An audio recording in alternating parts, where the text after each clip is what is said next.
असा एपिसोड आपण पाहिलेला आहे। आता इथे आपल्या सर्वांना माहिती आहे की जी काही शिवा आहे, शिवा आणि अशूचं लग्न होऊन 2-3 दिवस झालेले असतात। पण आता मात्र अशूला नोकरी करायची असते, स्वतःच्या पायावर उभं राहायचं असतं। म्हणूनच आता इथे अशू प्रयत्न करत असतो। त्याचे जे काही सर्टिफिकेट्स आहेत, डॉक्युमेंट्स आहेत, त्याचा जो काही बायोडाटा आहे तो त्याने पूर्ण इथे मागून घेतलेला असतो। पूर्ण बायोडाटा मागून घेतल्याच्या नंतर आता इथे तो नोकरी शोधायला निघालेला असतो। आणि खरं तर आता इथे तो ह्या परिस्थितीमध्ये राहतो, ही गोष्ट मात्र इथे सीताईला खूपच जास्त टेन्शन देत असते। आणि खूप जास्त टेन्शन देत असताना मात्र इथे आता एक गोष्ट इथे होत असते आणि ती म्हणजेच की इथे आता त्यांचं असं म्हणणं असतं की जो काही माझा मुलगा आहे, माझ्या मुलाने असं इथे नाही राहिलं पाहिजे। आणि त्याचबरोबर इथे आता हे सर्व असं इथे होत आहे, हे सर्व काही त्या मुलीमुळे होत आहे असं इथे त्याचं बोलणं असतं। पण आता आशूचे बाबा मात्र त्याच्या या निर्णयावर काहीच बोलत नसतात। त्यांना इथे जो काही त्यानं निर्णय घेतलेला आहे तो इथे मान्य असतो। त्यांचं असं म्हणणं असतं की ठीक आहे, जो काही आशू आहे त्याचं शिवावरती प्रचंड प्रेम आहे आणि आपण त्याच्या प्रेमाच्या आड यायला नको। त्यानं निर्णय घेतलेला आहे स्वतःच्या पायावरती उभं राहण्याचा, इथे आपण त्या निर्णयाचा आदर केला पाहिजे असं इथे त्यांचं म्हणणं असतं। आणि असं इथे त्यांचं म्हणणं असल्या कारणाने ते आशूच्या निर्णयाचा आदर करत असतात। आता इकडे आशू दुसऱ्या दिवशी सकाळी लवकरच जाणार असतो, त्यामुळे शिवा आपली लवकरच उठलेली असते। उठून तिनं आशूसाठी छान टिफिन वगैरे बनवलेला असतो। छान टिफिन वगैरे बनवल्याच्या नंतर आता ती इथे जी काही शिवा आहे, शिवा इथे एका गोष्टीचा इथे विचार करत असते आणि तो म्हणजेच की तिचं असं म्हणणं असतं की आता आशू हा जॉब शोधायला जाणार आहे, त्यामुळे आपण त्याच्या पाठीशी खंबीरपणे उभं राहणं हे जास्त गरजेचं आहे। आणि ती त्याच दृष्टिकोनातून विचार करत असते आणि त्याच पद्धतीने इथे आता जो काही टिफिन आहे तो तिने बनवलेला असतो आणि तिनं टिफिन भरून दिलेला असतो। तेव्हा आशू बोलत असतो, अगं शिवा, तू माझ्यासाठी टिफिन बनवलास? तेव्हा आता इथे शिवा बोलत असते, का नाही बनवणार, तुला जायचं आहे ना, आणि ऑल दी बेस्ट, काळजी करू नको, सर्व काही इथे व्यवस्थितच होईल असं इथे शिवाने त्याला शुभेच्छा दिलेल्या असतात। त्याचबरोबर आता इथे आपला आशू हा खूप श्रीमंत घरातला आहे, त्याला ना कुठल्या बाहेरच्या प्रवासाची सवय आहे, एसीच्या गाडीशिवाय तो कधी फिरला नाहीये। मग आता तो कशा पद्धतीने ते बाहेर जाईल हा प्रश्न इथे शिवाला पडलेला असतो। तेव्हा शिवाने स्वतःकडचे असलेले जे पैसे आहेत ते काही आशूच्या खिशामध्ये ठेवलेले असतात। आशू इथे बोलत असतो, ह्याची काही गरज नाहीये, मी जॉब शोधायला चाललोय, मग पैसे कशाला? पण तरी सुद्धा आपली शिवा बोलत असते, नाही आशू, असू दे खिशामध्ये, आता आपण दोघं एकत्र आहोत, एक आहोत, मग तुझं आणि माझं असं वेगळं काहीच नाहीये। मग ह्या गोष्टी तुझ्यासोबत असल्या म्हणून काय फरक पडत आहे? काहीच नाही फरक पडत, त्यामुळे इथे आता तू काळजी करू नकोस, सर्व गोष्टी इथे व्यवस्थित होतील आणि त्याचबरोबर तुला काळजी करण्याची सुद्धा काही गरज नाही असं इथे तो बोलत असतो। आता ह्या गोष्टी इथे त्यानं बोलल्याचा नंतर मात्र प्रेक्षकांनो आता सर्वात महत्त्वाची आणि एक गोष्ट असते आणि ती म्हणजेच की आता काही जरी झालं तरी सुद्धा इथे जो काही आपला आशू आहे, आशूला तर जे काही त्याचं मूळचं नाव आहे, आईवडिलांचं नाव, ते सांगायचं नसतं आणि मी ते नाव सांगणार नाही असाच इथे त्याच्या मनामध्ये सर्व काही विचार सुरू असतो आणि त्याच विचाराने तो बाहेर पडणार असतो। आता मात्र इकडे हा बाहेर जाताना आशूने त्याच्या हातावरती दही साखर ठेवलेली असते आणि दही साखर ठेवल्याच्या नंतर तो आता खूपच खुश होतो। जे काही गॅरेजमधली मुलं आहेत, जे काही लोक आहेत, त्यांनी मात्र इथे आशूला भरभरून शुभेच्छा दिलेल्या असतात आणि ऑल दी बेस्ट केलेलं असतं। असं म्हणूनच आता इथून आशू हा निघून जातो।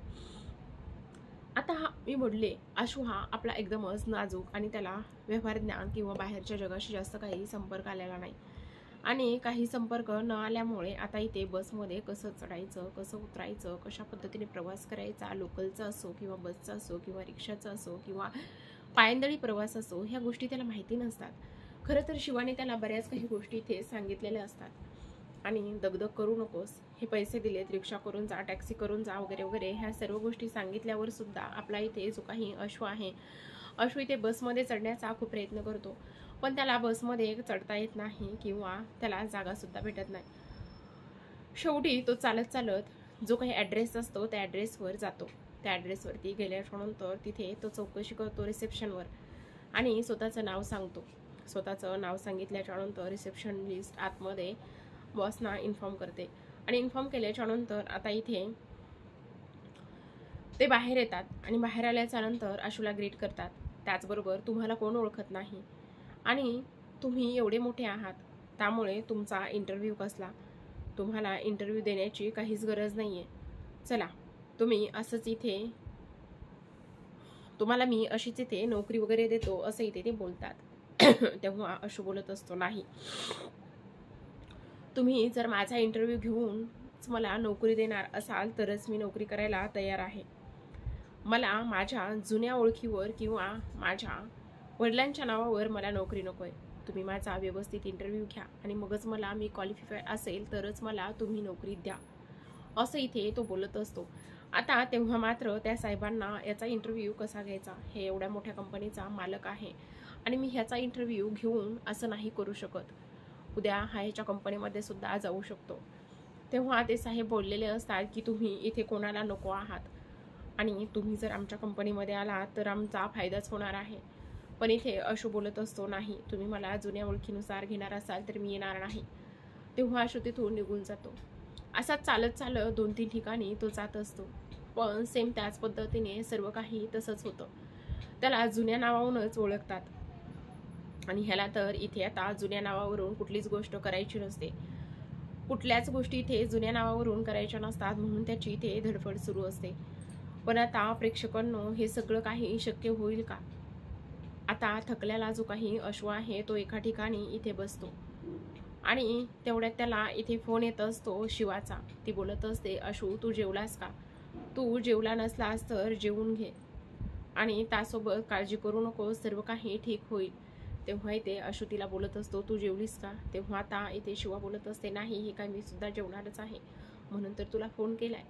इकडे मात्र जी काही शिवा आशूची आई आहे, आशूच्या आईच्या मनात खूप सारे प्रश्न इथे सुरू असतात. त्याच्या वडिलांच्या मनात सुद्धा प्रश्न सुरू असतात. आशूला इथे नोकरी मिळाली असेल का? तो काय करत असेल? सर्व काही ठीक तर असेल का? त्याला आपली ओळख दाखवत असेल का?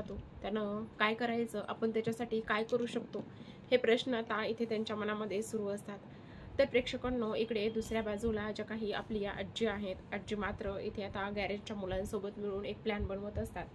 तो म्हणजेच की शिवा आणि आशूचा हनीमून जो आहे तो त्यांना प्लॅन करायचा असतो आणि त्याच दृष्टिकोनातून इथे त्या प्रयत्न करत असतात. पण आता मात्र त्यांना जोपर्यंत सेटल होत नाहीत, जोपर्यंत स्वतःचं असं काही होत नाही, जोपर्यंत आशू इथे व्यवस्थित नोकरीला लागत नाही, तोपर्यंत इथे ते कसलाच विचार करणार नसतात. आणि त्याचबरोबर आणखी एक महत्त्वाची गोष्ट म्हणजे की इथे जे काही शिवा आहे, शिवाच्या माहेरची लोकंसुद्धा इथे बोलत असतात, तुम्ही इथे आमच्या घरी राहायला चला, ते सुद्धा तुमचंच घर आहे, तुम्ही असं का करताय? पण इथे जो काही आपला आशू आहे त्याने इथे स्पष्टपणे नकार दिलेला असतो. काही जरी झालं तरी सुद्धा इथे जोपर्यंत मी स्वतःच्या पायावरती उभा राहत नाही तोपर्यंत मी कुठेच येणार नाही, ह्या सर्व गोष्टी इथे तो बोलत असतो. आणि ह्या सर्व गोष्टी इथे पूर्ण झाल्याच्यानंतर, क्लिअर झाल्याच्यानंतरच मी बाकीच्या गोष्टीचा विचार करेन, असं सुद्धा आता इथे तो बोललेला असतो. तर आता प्रेक्षकांनो, इथे आजच्या भागामध्ये एवढंच. उद्याचा भाग जर पाहायचा असेल तर आपलं मिराज भाई चॅनल सबस्क्राईब करा, कारण प्रेक्षकांनो, अशाच नवनवीन छान डेली मालिकांचे रिव्ह्यू तुम्हाला आपल्या चॅनलवरती सतत पाहायचे आहेत, ऐकायचे आहेत. प्रेक्षकांनो, आता इथे पुढील भागामध्ये आपण असं पाहणार आहोत की कशा पद्धतीने आता इथे जो काही आशू आहे, आशू इथे खूप फिरलेला असतो, खूप थकलेला असतो आणि त्याला नोकरी मिळालेली नसते. हताश होऊन तो घरी येतो. घरी आल्याच्यानंतर शिवा त्याला आधार देण्याचं काम करत असते, त्याला समजावून सांगण्याचं काम करत असते, तू काळजी करू नको, सर्व काही ठीक होईल, सर्व काही व्यवस्थित होईल, त्यामुळे इथे आता तू प्रयत्न सोडू नकोस. पण शेवटी शिवाच्या मनामध्ये असा विचार येतो, हे सर्व काही त्याला आपल्यामुळे करावं लागत आहे, कुठेतरी जाऊन आपणच ह्या गोष्टीला इथे कारणीभूत तर नाही ना, असं सुद्धा तिच्या मनामध्ये येऊन जातं. पण हा सर्वस्वी आशूचा निर्णय असतो, त्यामुळे इथे आता त्याला त्याच्या पायावरती उभं राहायचं आहे, म्हणूनच तो ह्या सर्व गोष्टी इथे करत असतो आणि ह्याला आशू काय कोणी जिम्मेदार नसतं. तर प्रेक्षकांनो, अशाच नवनवीन छान डेली मालिकांचे रिव्ह्यू जर ऐकायचे असतील, पाहायचे असतील तर आपलं मिराज भाई चॅनल सबस्क्राईब करा. चॅनल सबस्क्राईब करून बेल आयकॉन प्रेस करून ऑलवर क्लिक करा आणि पाहत रहा शिवा ह्या मालिकेचे छान अपडेट्स. तर पुन्हा भेटूयात अशाच एका नवीन आणि छान अशा इंटरेस्टिंग अपडेटसोबत. तोपर्यंत धन्यवाद.